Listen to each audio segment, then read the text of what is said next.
Mundsdóttir ekki sæl. Já, formaður og kæru ráðsfulltrúar og aðrir áheyrendur. Ég ætla að þakka nefnd B. Ég ætla alltaf að þakka, ekki eitt skipt fyrir öll. En ég með nokkrar bara ábendingar og athugasemdir við nokkur ákvæði. Fyrsta lagi ætla ég að fara yfir 4 athugasemdir.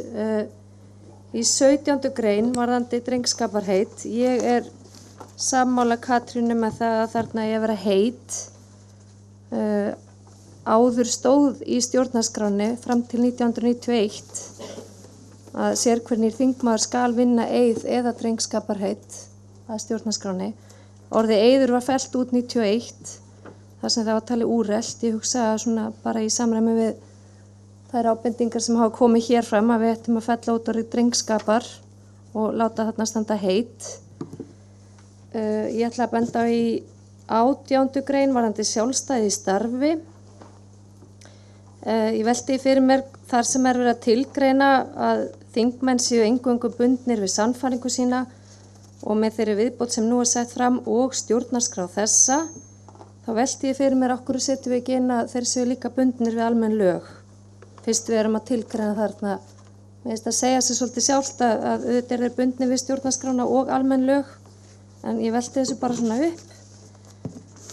Varðandi 24. grein opna fundi Alþingis, aðra málsgrein það að hægt sé að loka fundi í ákveðnum tilvikum. Eftir því sem ég kemst næst hefur þetta aldrei verið notað frá árinu 1945. Þannig að það liggur nú svo sem alveg ljóst fyrir að þetta er ekki misnotað af þinginu.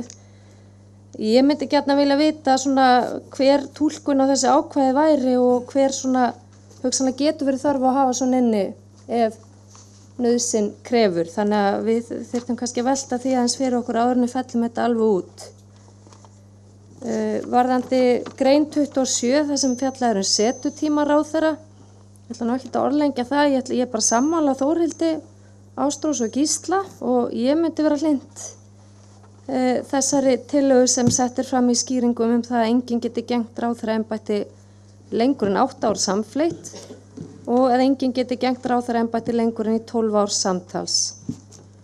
Og svo ætlaði ég að taka undir að hluta til með Erlingi varðandi 23. grein samkomustaðinn.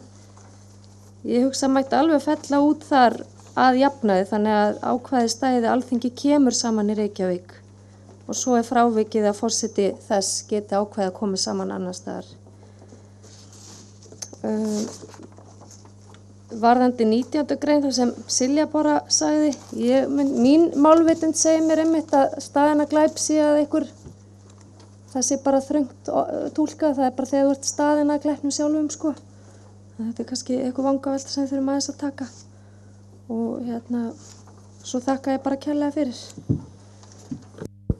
Þórhildur.